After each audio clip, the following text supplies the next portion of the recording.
तो हम स्टार्ट करने लगे हैं एक और very very interesting video, in fact video number 4 on elliptic function. और आज हमारा टॉपिक है जो कि हमारी कोर्स आउटलाइन में बाय नेम लिखा हुआ है, which is a differential equation that satisfy viscous elliptic function.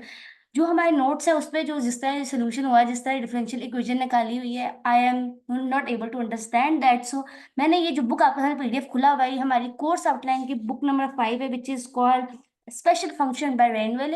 मैंने उससे फाइनली टॉपिक समझा है और मैं आपको इस पर वीडियो बना रही हूँ। आई होप कि आपको समझ आए। कोई क्वेश्चन हो तो कमेंट बॉक्स में पूछो, व्हाट्सएप में पूछ सकते हो, मैं हाजिर हूँ। तो फिर स्टार्ट करते हैं आज की वीडियो। सो तुम्हारी डिफरेंशियल इक्वेशन हमने फाइंड करनी है जो सेटिस्फाई करे विस्टस इलिप्टिक फंक्शन के लिए। तो इसका मतलब हमने विस्टस इलिप्टिक फंक्शन के लिए डिफरेंशियल इक्वेशन को बनाना है, ठीक है। सो हमारे पास ये तो लिखा हुआ है विस्टस इलिप्टिक फंक्शन, है ना। विस्टस इलिप्टिक फंक्शन यही तो था। अगर हम गौर से देखो तो उससे पहली बात कहानी कहाँ से शुरू की है, ये पी ऑफ जी जो है ना, जिसको हम पहले ऐसे करके लिख रहे थे, जिसको उसने हमारी जो विकीपीडिया उस पर भी उसने ऐसे लिखा हुआ है। सो हम इसकी मुख्तलिफ रिप्रेजेंटेशन है, हर बुक पे डिफरेंस रिप्रेजेंटेशन है। तो मेनली इसकी रिप्रेजेंटेशन ऐसे भी की जाती है और कुछ ऐसा भी किया जाता है, मतलब कुछ भी हो सकती है। तो बाय नेम ही हम इसको जज करेंगे। सो पहली कहानी यहाँ से शुरू होती है कि ये जो पूरा का फंक्शन है ना, ये पूरा फंक्शन ये हमारे पास एनालिटिकल है अगर हम इसमें से ये डिलीट कर दें। वो पोल जिसका ऑर्डर 0 है, 0 ऑर्डर पे जो हमें पोल मिल रहा था ना, उसको हम डिलीट कर दें। तो उसने क्या कहा है कि it is analytical in a deleted neighbourhood of its second order pole at p is equal to 0। तो ये हमारे पास एलिप्टिकल फंक्शन है। अगर हमने इसको से माइनस करना है इसको, तो ऑटोमेटिकली उसने कहा है कि हम क्या कर देंगे भाई, इसको माइनस करेंगे। तो ऑटोमेटिकली हमने इसमें से ये माइनस कर दिया, ये जी पावर ऊपर चला गया, ये इधर आगे माइनस हो गया। और आप ये भी लास्ट वीडियो से जानते हो कि ये जो एलिप्टिकल फंक्शन था ना, ये वाला, ये खुद एक इवन फंक्शन था, है ना। और इसका जो डेरिवेटिव था ये एक ऑड फंक्शन था। और ये जो हमारे पास विस्कस फंक्शन था ना, ये खुद एक इलिप्टिक फंक्शन था। और इसका डेरिवेटिव ना डबल पीरियोडिक था। ये चार बातें आपने जो थी वो लास्ट वीडियो में देखी थी। तो ये डबल पीरियोडिक था और ये सब बातें। तो यहाँ पे ये क्या है, अगर ये इवन इवन फंक्शन है तो हम क्या करेंगे, अब गौर से याद रखना, अगर ये एनालिटिकल है इस पॉइंट पर, मतलब अगर हम इसमें से p ऑफ z माइनस कर दें z का स्क्वायर, और ये हमारा फंक्शन जो इसको माइनस करने से ना हमारे पास बाकी फंक्शन क्या था, एनालिटिकल बन रहा था। मैंने सिंगुलैरिटी वाली वीडियो में बताया था कि जब हमारे पास फंक्शन जो है कॉम्प्लेक्स वैल्यूड फंक्शन, जो कॉम्प्लेक्स प्लेन फंक्शन है, अगर वो एनालिटिकल हो तो उस पर टेलर सीरीज लगती है। और अगर हमें उसकी सिंगुलैरिटी मिले और पोल्स वगैरह आ जाए तो वहां क्या लगती है, लॉरेंट सीरीज। तो क्योंकि इस ये पी ऑफ जी में से माइनस कर दे जी का माइनस स्केयर -2, तो हमारा बाकी सीरीज क्या थी, एनालिटिकल। तो यहाँ पर क्या लगेगी, टेलर सीरीज, टेलर एक्सपेंशन। बात समझ आई होप कि अब आ गई हो। तो आप क्या करेंगे, उसने क्या कहा है, बाकी पार्ट जो रह गया है, मतलब कि जो सीरीज वाला पार्ट है ना, यहाँ पर ये वाला सीरीज वाला पार्ट, ये वाला, इस पर हम क्या लगाने लगे हैं, टेलर सीरीज। बात समझ आई होप कि आ गई हो। सो अब आ जाओ, उसने क्या देखो, टेलर सीरीज इस तरह लगेगी, इस तरह देखो, p माइनस जी। अच्छा, क्योंकि जो माइनस था ना, p ऑफ z माइनस था z का स्क्वायर, यहाँ आगे ऐड हो गया, ठीक है। और प्लस a1 z का square plus a2 z power 4 और सो ऑन। अच्छा, यहाँ पे ना आपके नोट्स पे a पावर z 6 लिखा हुआ है। अच्छा, गौर से देखो तो यहाँ पे ना टेलर सीरीज जब लगी ना, तो उसने सिर्फ इवन पावर्स उठाई हैं। क्यों, उसको मैं एक्सप्लेन कर देती हूँ। कि उसकी वजह ये है कि कभी जब भी कोई फंक्शन जो है वो इवन फंक्शन हो, जब भी कोई फंक्शन इवन फंक्शन होता है ना, तो ये नोट्स में भी थ्योरम है, तो उसकी जितनी भी ऑड पावर्स होती है ना, odd powers like 1, like 3 and 5, वो सारी जीरोज होती हैं, ठीक है। जितनी भी ऑड पावर्स के कोफिशिएंट है ना, वो जीरो होते हैं, क्योंकि कोफिशिएंट जीरो हो गया तो ऑटोमेटिकली पावर भी जीरो हो जाती है। तो ऑटोमेटिकली, क्योंकि हमारा ये फंक्शन इवन फंक्शन है, तो टेलर सीरीज के एक्सपेंशन में भी उसने सिर्फ इवन पावर्स ही लिखी हैं। अब तुम सोचोगे हाईएस्ट पावर वाले केस में तो O5 आ गया, तो ये O5 में जरा OZ5 आ गया, तो OZ5 कुछ भी नहीं है। बात ये कि इससे आगे और इसकी हायर पावर, जो साथ ऑर्डर लिखा हो ना OZ, इट मीन्स के इससे आगे और इसकी हाईएस्ट पावर। तो उसने कहा इससे आगे जो है वो हमारे पास O5 आएगा, उसको हाईएस्ट पावर जाएंगे, तो उसको बात को इतनी खास इंपॉर्टेंस की नहीं है। अब आगे जाके बताती हूँ क्यों इंपॉर्टेंस की यहाँ मिली है, बताती हूँ। तो बात समझ आ गई, यहाँ पे इवन पावर्स क्यों आई है, बिकॉज ये इवन फंक्शन है, ये बात समझ आ गई। और जो, ओके ठीक है, यहाँ से एक और बात बता देती हूँ कि अगर यार गौर से देखो कहाँ गया, ये देखो यहाँ पे इवन पावर्स देखी, और यहाँ पे कहानी जो है ए नॉट से शुरू हुई है। तो ए नॉट क्या था, ए नॉट में यहाँ लिख के दिखाती हूँ क्या था, a naught g power 0 plus A1 Z1 plus A2 Z2 और ये सो ऑन। ठीक है, बात समझ आई होप क्या आ गई हो। तो यहाँ पे टेलर एक्सपेंशन कुछ आ गई इस फॉर्म की, आ गई। अब हमने क्या करना है, एक बहुत गौर से बात देखनी है, क्योंकि हम चाहते हैं, हम ये चाहते हैं कि हम इसकी डिफरेंशिएशन करेंगे, इस जो हमारे पास सीरीज निकली है ना इसकी, इसको अब इसका डेरिवेटिव लेंगे, इस पावर का डेरिवेटिव लेंगे। हमें डिफरेंशियल इक्वेशन बनानी है ना, तो डिफरेंशियल इक्वेशन कैसे बनती है? डिफरेंशियल इक्वेशन कोई भी जो रफली इक्वेशन होती है वो डिफरेंशियल इक्वेशन कब बनती है? जब उसमें डेरिवेटिव्स इन्वॉल्व होते हैं, है ना, याद ही तो होगा डिफरेंशियल इक्वेशन। तो हमने अब इसका डेरिवेटिव ले लिया, तो पावर 7 पावर में से 1 माइनस, ऑफ कोर्स इधर भी पावर 7 पावर में से 1 माइनस, इधर भी पावर 7 पावर में से x माइनस। तो यहाँ पे अगर जी पावर 5 था तो उसने का पावर 1 7 पावर में से 1 माइनस, तो ऑटोमेटिकली पावर डिक्रीज होती है इन डिफरेंशिएशन। ये भी बात होगी क्लियर। आगे नेक्स्ट मूव करते हैं। अब अगर आप गौर से देखो ना, अब इसे गौर से देखो, तो ये हमारे पास जो सीरीज है, मैं यहाँ से ये अगर गौर से देखो, ये हमारे पास पी ऑफ जी की जो सीरीज है एक ये, और ये इसकी डेरिवेटिव वाली फॉर्म है। तो अब गौर से देखो, इन दोनों इक्वेशंस में ना, इन दोनों इक्वेशन में ना नेगेटिव पावर इन्वॉल्व है। ये देखो यहाँ पे भी एक नेगेटिव पावर है, यहाँ पे भी एक नेगेटिव पावर है। अगर नेगेटिव पावर है तो इट मीन्स यहाँ पे मेरे को पोलचुअल मिल रहे हैं, हम नहीं चाहते, हम चाहते हैं फंक्शन एनालिटिकल हो। तो इट मीन्स हम क्या करेंगे, इन दोनों इक्वेशंस को माइनस करके ना, अगर गौर से देखो, अगर गौर से देखो क्या करेंगे, इन दोनों इक्वेशंस को ना आपस में कोई प्लस माइनस ऐड उड करके ना नेगेटिव पावर्स खत्म करने की कोशिश करेंगे। ठीक है, तो हम ना नेगेटिव पावर खत्म करने की जो कोशिश करेंगे ना, उसमें हम क्या करेंगे, हम ना करेंगे कुछ, क्या वो सुनो, हम ये करेंगे कि ये देखो, हम क्या करेंगे, जो ये वाली सीरीज है ना, इसका क्यूब लेंगे, पी ऑफ जी का क्यूब लेंगे, और इसका स्केल लेंगे, और ऑटोमेटिकली जब इसका स्केल होगा, इसके स्केल को मल्टीप्लाई करेंगे माइनस साइन -4 से, और फिर इन दोनों को सब्ट्रैक्ट करेंगे। दिखाती हूँ किस तरह, इधर देखो, बहुत गौर से देखना। सोल्यूशन मुश्किल है, लेकिन डिफरेंशियल इक्वेशन का बाय नेम कोर्स आउटलाइन में लिखा हुआ है, तो तभी तो मैंने इस पे दिल इन्वेस्ट किया, तो बहुत इंपॉर्टेंट है सुनने की बात। अब देखो, इसका करना है, इसकी पावर क्यूब करना है, सुना, इसका पावर क्यूब करना है। ठीक है, इसका क्यूब करते हैं। और जब इसका अगर आपने होल क्यूब लेना है ना, तो आपने एक बात नोटिस रखनी है, याद रखना, इसको हम फर्स्ट टर्म कंसीडर करेंगे और इस पूरी को हम टर्म बी कंसीडर करेंगे। तो इट मीन्स दैट हम जो फाइंड करेंगे ना क्यूब, वो इस फॉर्म का होगा, हमने ए प्लस बी का होल क्यूब फाइंड करना। ठीक है, और ए प्लस बी का होल क्यूब क्या फाइंड था, ए का क्यूब प्लस बी का cube plus 3a² b plus 3ab का स्क्वायर, याद है, ये फॉर्मूला लगाएंगे। अब देखो किस तरह, पहले बता देती हूँ, जगह थोड़ी कम ही है, दैट इज वाई मैं साथ साथ जो पॉइंट बता रही हूँ, आप कॉपी पे लिखना अच्छी तरह, लाइन कर कर, तो अच्छा लगेगा। राइट, तो ए का क्यूब तो आ जाएगा, ए का क्यूब लोगे तो क्या आएगा, जी पावर -6, -2 है ना, तो क्यूब लेने से -6 हो गया। राइट, क्लियर है ना, यहाँ तक कोई टेंशन वाली बात, क्यूब ले लिया।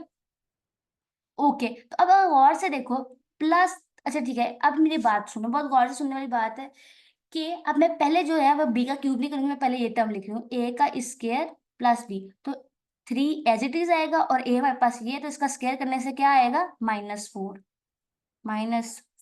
प्लस बी वाली टर्म हमारे पास ये है, which is A1 Z² plus A2 Z4 plus A2 Z4 plus जो भी है O Z5। ठीक है, अब आप गौर से देखना, तो z power 6 as it is रहेगा, प्लस अब -4 है, माइनस जो z की पावर, जो z की पावर माइनस पे है, तो नेगेटिव आएगा, है ना, नीचे चली जाएगी, मतलब z A1 आएगा। अब यहाँ से देखो कटेगा, क्या आएगा यहाँ पे, a पावर -2, बिकॉज ये देखो ना, a² ओवर ये है, ये कट कर यहाँ पे -4 ऊपर आ जाएगा। ठीक है, -2 है ना, ऊपर चला जाएगा, बात समझ आई। सो नाउ आगे चलते हैं, यहाँ पे पावर आ गई, +3 आएगा, A2 आएगा, और अभी देखो z पावर -4 माइनस कट के z की पावर 0 होगा, प्लस, बस हाईएस्ट पावर लिख दो, बस बात खत्म यहीं से। ठीक है, अब आप गौर से देखो, हमें ना ऑटोमेटिकली ना z की पावर -2 z पावर 0 मिल गया, उसके बाद हाईएस्ट पावर, जब z पावर 0 मिल गई ना, मतलब जी की पावर ही खत्म हो गई है, तो बात यहीं खत्म कर देंगे। तो हमें और कोई जरूरत नहीं है इसका क्यूब फाइंड करने की, क्योंकि इसका क्यूब जो है वो हमें हाईएस्ट पावर देगा और बड़ी बड़ी पावर्स देगा, पर हमें तो बड़ी बड़ी पावर चाहिए ही नहीं है। सिमिलरली तो हम यहीं तक काम छोड़ देंगे।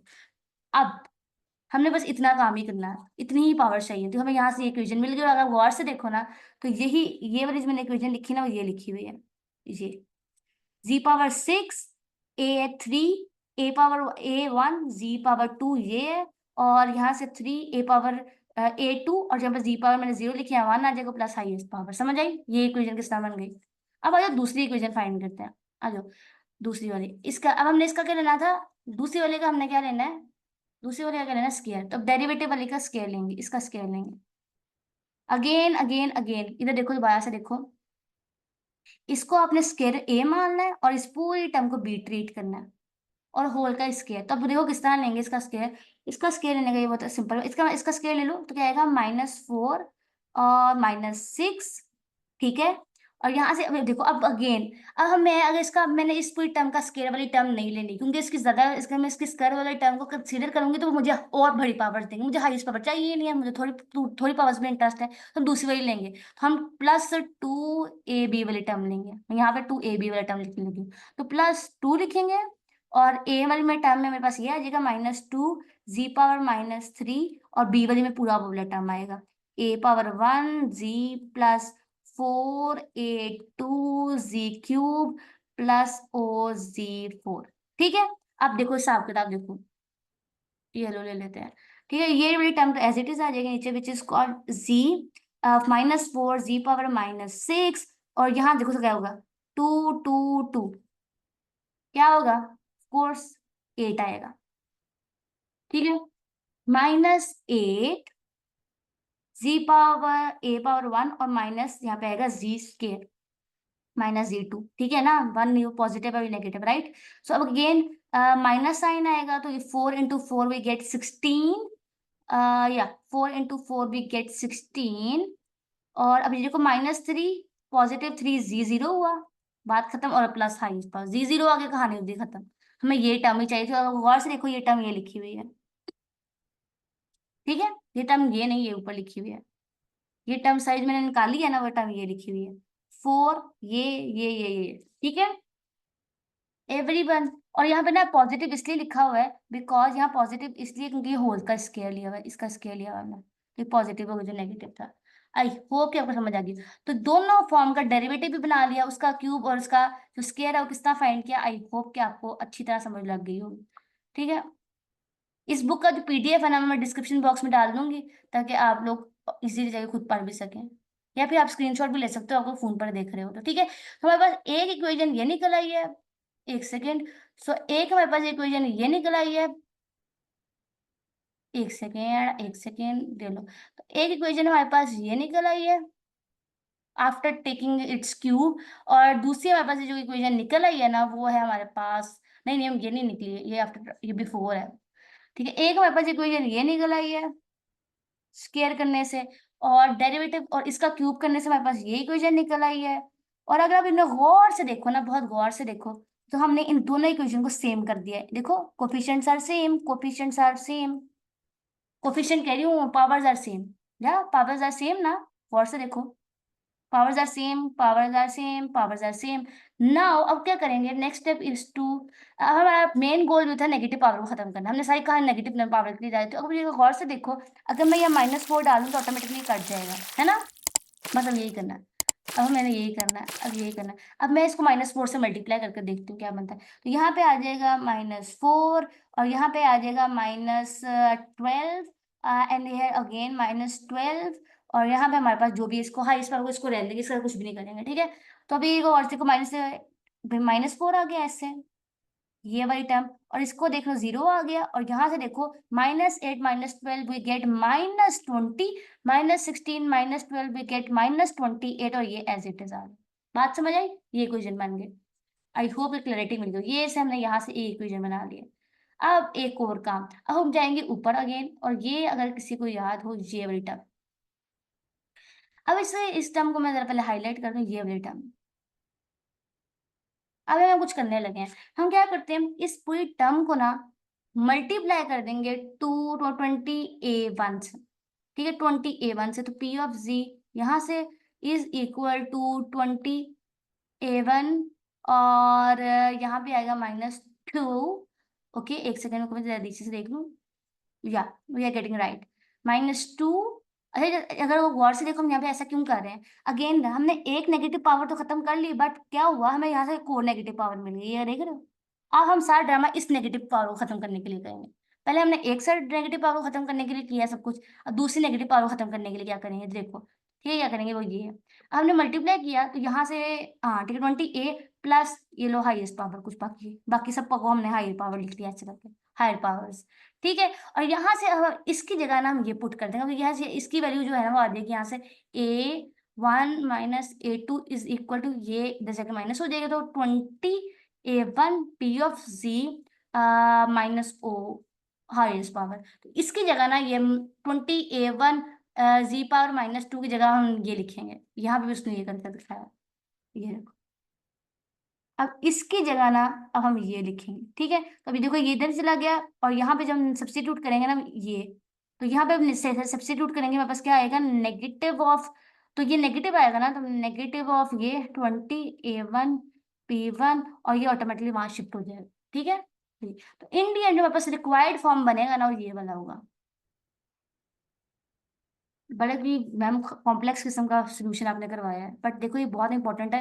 मैंने अपनी तरफ से यकीन तरफ से आसान सोल्यूशन ढूंढने की बहुत कोशिश की थी, और यकीन करो ये इजीएस्ट सोल्यूशन है इसका। और कैन यू बिलीव दैट कि इसका यूट्यूब पे कोई वीडियो नहीं पड़ी हुई डिफरेंशियल इक्वेशन जो सेटिस्फाई कर रही हो विस्कस इलिप्टिक फंक्शंस को। तो ये है सिंपलेस्ट इक्वेशन। तो आपने बहुत कोशिश करनी है, पेपर पर नोट डाउन करो, अलग अलग स्टेप्स करो ताकि समझ आ जाए, ठीक है। इन दी एंड हमें ये इक्वेशन मिल गई है। और अब गौर से देखो, तो हमने डेरिवेटिव वाली फॉर्म चाहिए थी, और ये देखो ये वाले इसमें डेरिवेटिव वाली फॉर्म है, हमें डिफरेंशिएशन इक्वेशन चाहिए थी। और अगर कोई याद हो डिफरेंशिएशन ये वाला फॉर्म है, ये क्या आएगा, पी ऑफ, ये इसको इधर ले आएंगे जिसके ऊपर स्केयर है, बाकी सबको उधर उठा के ले जाएंगे, बाकी सबको उधर उठा के ले जाएंगे, तो ये देखो ये जगह माइनस हो जाएगा, तो हमारे पास इन दी एंड ये वाला फॉर्म बन जाएगा, ये देखो ये वाला फॉर्म बन जाएगा। और हमने हाईएस्ट पावर को ऑटोमेटिकली जीरो कर लिया है यहाँ पर देखो, क्योंकि हमारा फंक्शन जीरो है, जी इज इक्वल टू जीरो है, बाकी पीरियड्स है। तो हमने ना, अब देखो डेरिवेटिव लिया है, तो डेरिवेटिव में ऑफ कोर्स ये कांस्टेंट फंक्शन ही होगा। तो हमने कहा लेटिंग डेट को हमने जीरो लेट कर लिया और कहानी बना ली, ठीक है। तो ये हमारे पास डिफरेंशियल इक्वेशन है जो सेटिस्फाई करती है हमारे विस्कस इलिप्टिक फंक्शन को, ये डिफरेंशियल इक्वेशन है, ठीक है। और इधर हमने ना मजीद बातें लेट कर ली हैं, और हमने बात लेट ये की है कि हमने ना ये वाली जो कॉन्स्टेंट टर्म है इसको कह रहे हैं ये G2 है, सॉरी G3 का है, इस टर्म को मैं G3 का 3 का है, और इस टर्म को जो है ना G2 का है हमने, विच इज कॉल्ड 20a2। तो 20a1 को जो है ना हमने G2 का है, इसको G3 का है, हमारी ये इक्वेशन बन गई। Of course P of Z को हमने y का है, तो ये हमारी डिफरेंशियल इक्वेशन बन गई ये वाली, जिसको मैं खुद अच्छे से हाईलाइट करने की कोशिश करती हूँ। This is called this, which is this, ये हमारे पास डिफरेंशियल इक्वेशन है। वैसे तो ये भी हमारे पास डिफरेंशियल इक्वेशन है, लेकिन चलो कोई बात नहीं, दोनों एक ही बात है। बात समझ आ गई। I hope you find this video very helpful. अच्छी लगे तो सब्सक्राइब करना और शेयर करना मत भूलना। आपसे मुलाकात होगी अगली वीडियो में, जिसको हम डिस्कस करेंगे और इंटरेस्टिंग बात।